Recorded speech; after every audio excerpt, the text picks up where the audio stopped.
കേരളത്തിലും തമിഴ്നാട്ടിലും ഒരേ ജനാധിപത്യ സംവിധാനം, പക്ഷേ ഭരണശൈലി രണ്ടു വഴികൾ. വി.ഡി. സതീശൻ സർക്കാർ 2 മാസത്തിനിടെ 10 മന്ത്രിസഭാ യോഗങ്ങൾ ചേർന്നു. വിജയ് സർക്കാർ ചേർന്നത് ഇതുവരെ 2 യോഗങ്ങൾ മാത്രം.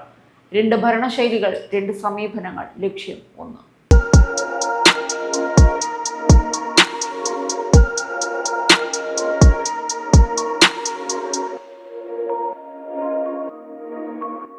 കേരളത്തിലും തമിഴ്നാട്ടിലും ഭരണനിർവഹണ രീതിയിൽ വലിയ വ്യത്യാസമുണ്ടെന്ന ചർച്ചയ്ക്കിടെ മന്ത്രിസഭാ യോഗങ്ങൾ ചേരുന്ന രീതിയും വീണ്ടും ശ്രദ്ധ നേടുകയാണ്. ഒരേ ജനാധിപത്യ സംവിധാനത്തിന് കീഴിൽ പ്രവർത്തിക്കുന്ന 2 സംസ്ഥാനങ്ങളാണെങ്കിലും മന്ത്രിസഭാ യോഗങ്ങളുടെ ആവർത്തിയിലും തീരുമാനമെടുക്കുന്ന രീതിയിലും വ്യക്തമായ വ്യത്യാസമാണ് കാണുന്നത്. ഇക്കഴിഞ്ഞ വ്യാഴാഴ്ചയാണ് തമിഴ്നാട്ടിൽ മുഖ്യമന്ത്രി വിജയുടെ നേതൃത്വത്തിൽ മന്ത്രിസഭാ യോഗം ചേർന്ന സംസ്ഥാന ബജറ്റിന് അംഗീകാരം നൽകിയത്. അധികാരമേറ്റിട്ട് 2 മാസം കഴിഞ്ഞിട്ടും വിജയ് സർക്കാർ ഇതുവരെ ബജറ്റ് അവതരിപ്പിച്ചിട്ടില്ല. അതേസമയം വിജയ്ക്ക് ശേഷം അധികാരമേറ്റ കേരള മുഖ്യമന്ത്രി വി.ഡി. സതീശന്റെ സർക്കാർ ആദ്യ ബജറ്റ് അവതരിപ്പിച്ച് 1 മാസം പിന്നിട്ടിരിക്കുകയാണ്. തമിഴ്നാട്ടിൽ വിജയ് മന്ത്രിമാർക്ക് നൽകിയ ചില നിർദ്ദേശങ്ങളും നേരത്തെ വാർത്തകളിൽ ഇടം പിടിച്ചിരുന്നു. സ്കൂളുകളിൽ പോയി റീൽസ് ചിത്രീകരിക്കരുത്, അഴിമതി കണ്ടെത്തിയാൽ കർശന നടപടി സ്വീകരിക്കും തുടങ്ങിയ മുന്നറിയിപ്പുകളാണ് അദ്ദേഹം നൽകിയത്. കേരളത്തിൽ സാധാരണയായി എല്ലാ ആഴ്ചയും ബുധനാഴ്ച മുഖ്യമന്ത്രിയുടെ അധ്യക്ഷതയിൽ സെക്രട്ടേറിയറ്റിൽ മന്ത്രിസഭാ യോഗം ചേരുന്നുണ്ട്.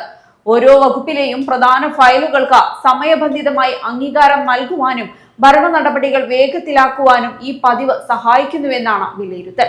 മന്ത്രിസഭാ യോഗം കഴിഞ്ഞാൽ അന്നു തന്നെ പ്രധാന തീരുമാനങ്ങൾ ഔദ്യോഗികമായി മാധ്യമങ്ങളെ അറിയിക്കുന്നതും പതിവാണ്. എന്നാൽ തമിഴ്നാട്ടിൽ കേരളത്തെ പോലെ ആഴ്ച തോറുമുള്ള ക്യാബിനറ്റ് യോഗങ്ങൾക്ക് സ്ഥിരം കലണ്ടറില്ല. ബജറ്റ്, വലിയ നിക്ഷേപ പദ്ധതികൾ, അടിയന്തര ഓർഡിനൻസുകൾ തുടങ്ങിയ പ്രധാന വിഷയങ്ങൾ വരുമ്പോഴാണ് മന്ത്രിസഭാ യോഗം ചേരുന്നത്. മന്ത്രിസഭ മുഴുവനായി ചേരുന്നതിനേക്കാൾ മുഖ്യമന്ത്രിയും ബന്ധപ്പെട്ട വകുപ്പ് മന്ത്രിമാരും ഉദ്യോഗസ്ഥരും പങ്കെടുക്കുന്ന അവലോകന യോഗങ്ങൾക്കാണ് അവിടെ കൂടുതലും പ്രാധാന്യം. ഭരണരീതിയിലും ഇരു സംസ്ഥാനങ്ങൾക്കിടയിൽ വ്യത്യാസമുണ്ട്. കേരളത്തിൽ പല പ്രധാന തീരുമാനങ്ങൾക്കും മന്ത്രിസഭയുടെ നേരിട്ടുള്ള അംഗീകാരം ആവശ്യമാണ്. എന്നാൽ തമിഴ്നാട്ടിൽ മുഖ്യമന്ത്രിയുടെ ഓഫീസിനും വകുപ്പ് സെക്രട്ടറിമാർക്കും കൂടുതൽ അധികാരങ്ങൾ നൽകിയിട്ടുള്ളതിനാൽ എല്ലാ വിഷയങ്ങൾക്കും മന്ത്രിസഭാ യോഗം ആവശ്യമായി വരാറില്ല. കണക്കുകൾ നോക്കുമ്പോഴും ഈ വ്യത്യാസം വ്യക്തമാണ്. വിജയ് സർക്കാർ ഇതുവരെ 2 മന്ത്രിസഭാ യോഗങ്ങളാണ് ചേർന്നത്. ആദ്യ യോഗം ജൂൺ 5-നും രണ്ടാമത്തേത് ജൂലൈ 16-നുമായിരുന്നു. മറുവശത്ത് മെയ് 18 മുതൽ ജൂലൈ 15 വരെ വി.ഡി. സതീശന്റെ നേതൃത്വത്തിലുള്ള കേരള മന്ത്രിസഭ 10 തവണയാണ് യോഗം ചേർന്നത്.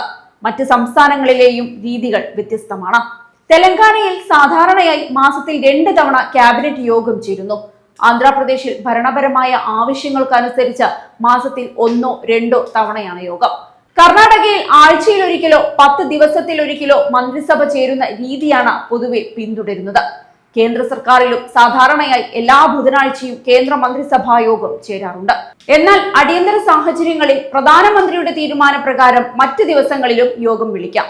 അതേസമയം മന്ത്രിസഭാ യോഗം എത്ര തവണ ചേരണമെന്നോ ഏത് ദിവസമാണ് ചേരേണ്ടതെന്നോ ഭരണഘടനയിലോ പാർലമെന്ററി നിയമങ്ങളിലോ നിർബന്ധിത വ്യവസ്ഥയില്ല. മന്ത്രിസഭാ യോഗം വിളിക്കേണ്ട സമയം തീരുമാനിക്കാനുള്ള അധികാരം പ്രധാനമന്ത്രിക്കും മുഖ്യമന്ത്രിമാർക്കുമാണ്. എന്നാൽ ജനങ്ങളെ ബാധിക്കുന്ന പ്രധാന നയപരമായ തീരുമാനങ്ങൾ ചർച്ച ചെയ്യുന്നതിനും കൂട്ടായ ഉത്തരവാദിത്തം ഉറപ്പാക്കുന്നതിനും മന്ത്രിസഭാ യോഗങ്ങൾ നിർണായകമാണെന്നാണ് ഭരണ വിദഗ്ധരുടെ വിലയിരുത്തൽ.